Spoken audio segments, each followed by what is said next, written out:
بسم الله الرحمن الرحيم الحمد لله رب العالمين والصلاة والسلام على رسوله الأمين وعلى آله وصحبه أجمعين. عن عدي بن عمير رضي الله عنه قال: سمعت رسول الله صلى الله عليه وسلم يقول: إن الله لا يعذب العامة بعمل الخاصة حتى يروا المنكر بين ظهرانيهم وهم قادرون على أن ينكروه فلا ينكروه فإذا فعلوا ذلك عذب الله الخاص والعامة. Musallam പറഞ്ഞു, സമൂഹത്തിൽ ചിലർ ചെയ്ത കുറ്റത്തിൻ്റെ പേരിൽ അള്ളാഹു ഒരു സമൂഹത്തെ ഒന്നായി ശിക്ഷിക്കുകയില്ല. അവർക്കിടയിൽ തിന്മകളും കുറ്റകൃത്യങ്ങളും വ്യാപരിക്കുന്നത് കാണുമ്പോൾ അവയെ എതിർക്കാനും തടയാനും കഴിവുണ്ടായിട്ടും അവരത് ചെയ്യാതിരിക്കുമ്പോഴല്ലാതെ. അങ്ങനെ ചെയ്താൽ അഥവാ അവർ നിസ്സംഗത പുലർത്തിയാൽ അള്ളാഹു അവരിലെ പ്രധാനികളെയും സാധാരണക്കാരെയും ഒക്കെ ശിക്ഷിക്കുന്നതാണ്. അതായത് പൊതുവായ ശിക്ഷ ഇറക്കുന്നതാണ്. ഇപ്പം ഇതിന് ഒരു ഉദാഹരണം എന്നോണം ഖുർആനിലെ സൂറത്തുൽ അഅറാഫിൽ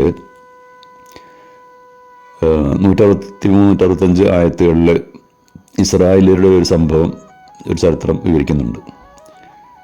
വസ്അലുഹും അൻ ഖറിയത്തില്ലത്തി കാനത്ത് ഹാദിറത്തൽ ബഹരി ഇദ് യഅദൂന ഫിസ്സബ്തി ഇദ് തഅതീഹിം ഹൈതാനുഹും യൗമ സബ്തിഹിം സുർറഅ വയൗമ ലാ യസ്ബിതൂന ലാ തഅതീഹിം കദാലിക നബ്ലുഹും ബിമാ കാനൂ യഫ്സുഖൂൻ. സമുദ്രതീരത്തെ ആ ഗ്രാമത്തെക്കുറിച്ച് ഇസ്രായേലിയരോടൊന്ന് ചോദിച്ചു നോക്കുക. അവർ സാബത്ത് നാളിൽ നിയമം ലംഘിച്ചത് സാബത്ത് ദിനത്തിൽ മത്സ്യങ്ങൾ കൂട്ടം കൂട്ടമായിട്ട് ജലപ്പരപ്പിൽ പൊന്തി വരികയും മറ്റു ദിനങ്ങളിൽ വരാതിരിക്കുകയും ചെയ്ത ആ സന്ദർഭം. ധിക്കാരികളായ ആ ജനത്തെ നാം പരീക്ഷിക്കുകയായിരുന്നു. ഇപ്പം മുസ്ലിങ്ങളുടെ വെള്ളിയാഴ്ചയും ക്രൈസ്തവരുടെ ഞായറാഴ്ചയും പോലെ തന്നെ യഹൂദരുടെ വാരാന്ത പ്രാർത്ഥനാ ദിനമാണല്ലോ യൗമുസ്സബ്ത്, ശനിയാഴ്ച ദിവസം. ആ ദിനത്തിൽ യാതൊരു ജോലിക്കും പോകാതെ പ്രാർത്ഥനാ ദിനമായിട്ട് ആചരിക്കണമെന്നാണ് അള്ളാഹുവിൻ്റെ വിധി. പക്ഷേ അവരിൽ പലരും ഇങ്ങനെ ഒളിഞ്ഞും തെളിഞ്ഞു വെക്കാൻ നിയമം ലംഘിച്ചു തുടങ്ങി. സാബത്ത് ദിവസം ജോലിക്ക് പോകുന്നവരെ കൊന്നുകളയണമെന്നാണ് വിധി പഴയ നിയമത്തിൽ. അവരുടെ പ്രവാചകനായിരുന്ന യിരെമ്യ അതിൻ്റെ പേരിൽ അവരെ രൂക്ഷമായി വിമർശിക്കുന്നത് പഴയ നിയമത്തിൽ കാണാം. ശനിയാഴ്ച ദിനത്തിൽ മത്സ്യങ്ങൾ കൂട്ടം കൂട്ടമായി തീരത്തു വരുന്നു. മറ്റു ദിവസങ്ങളിൽ ആ ഒരു പ്രതിഭാസം ഉണ്ടാവുന്നുമില്ല. ഇത് അള്ളാഹുവിൻ്റെ ഒരു പരീക്ഷണമായിരുന്നു. ആരൊക്കെ ആ നിയമം പാലിക്കുന്നുണ്ട്, ആരൊക്കെ അത് ലംഘിക്കുന്നുണ്ട് എന്ന ഒരു പരീക്ഷണം. അപ്പം ഇതിനെ മറികടക്കാൻ അവർ ചെയ്തത് ശനിയാഴ്ചകളിൽ മത്സ്യം കൂടുന്നിടത്ത് തട കെട്ടിയിട്ട് മത്സ്യബന്ധനം നടത്തുകയും ഞായറാഴ്ച അവയെ പിടിക്കുകയും ചെയ്യുമായിരുന്നു. അള്ളാഹുവിനെ യഥാർത്ഥത്തിൽ വിശ്വസിക്കുകയും ഭയപ്പെടുകയും ചെയ്യുന്നവർ ഇത്തരം കുത്സിത വൃത്തികളിൽ ഏർപ്പെടുകയില്ല. ദൈവിക കൽപ്പനകൾ അക്ഷരം പ്രതി അനുസരിക്കുകയാണ് ചെയ്യുക. മനസ്സിൽ കാപഢ്യവും വക്രതയും ഉള്ളവരാണ് ദൈവിക സന്ദേശങ്ങളെ അല്ലെങ്കിൽ കൽപ്പനകളെ മറികടക്കാൻ കുറുക്കു വഴികൾ തേടുന്നത്. ഇത്തരം പരീക്ഷണങ്ങൾ എല്ലാവരും നേരിട്ടുകൊണ്ടിരിക്കുന്നുണ്ട്. ഖുർആനിൽ പറയുന്നുണ്ടല്ലോ, വല നബ്ലുവന്നക്കും ബിശ്ശർരി വൽ ഖൈരി ഫിത്ന വഇലൈനാ തുർജഊൻ. ഗുണദോഷങ്ങൾ കൊണ്ട് നാം നിങ്ങളെ പരീക്ഷിക്കുക തന്നെ ചെയ്യും. നിങ്ങളുടെയൊക്കെ മടക്കം നമ്മിലേക്കാണ്.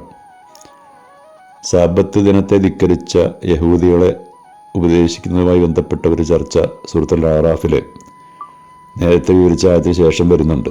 വഇദ് ഖാലത് ഉമ്മത്തുൻ മിൻഹും ലിമ തഅദൂന ഖൗമൻ അല്ലാഹു മുഹ്ലിക്കുഹും ഔ മുഅദ്ദിബുഹും അദാബൻ ശദീദ ഖാലൂ മഅ്ദറത്തൻ ഇലാ റബ്ബിക്കും വലഅല്ലഹും യത്തഖൂൻ. അവരൊരു വിഭാഗം ചോദിച്ചു, അള്ളാഹു നശിപ്പിക്കുകയോ ശിക്ഷിക്കുകയോ ചെയ്യാനിരിക്കുന്ന ആ വിഭാഗത്തെ നിങ്ങളെന്തിനാണ് ഉപദേശിക്കുന്നത്? ഉപദേശിച്ചവർ പറഞ്ഞു, റബ്ബിൻ്റെ സന്നിധിയിൽ ഞങ്ങൾക്ക് ന്യായം ബോധിപ്പിക്കാൻ വേണ്ടി തന്നെയാണ്. മാത്രമല്ല, ഈ ധിക്കാരികൾ മുത്തക്കികളായിട്ട് ദൈവ ഭയമുള്ളവരായിട്ട് മാറിയെങ്കിലോ? പക്ഷേ ഉപദേശത്തിനും ഉത്ബോധനത്തിനും ആ ധിക്കാരികൾ തെല്ലും വിലകൽപ്പിച്ചില്ല. അവരുടെ പണി തുറന്നുകൊണ്ടേയിരുന്നു.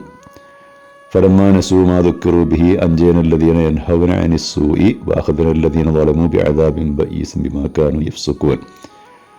ആ ഉപദേശങ്ങളെയൊക്കെ അവർ അവഗണിച്ചപ്പോൾ തിന്മ നിരോധിച്ചവരെ ഒക്കെ നാം രക്ഷിക്കുകയും ധിക്കാരികളായ ആ ആളുകളുടെ ആ പാപത്തിൻ്റെ പേരിൽ നാം കഠിനമായി അവരെ ശിക്ഷിക്കുകയും ചെയ്തു.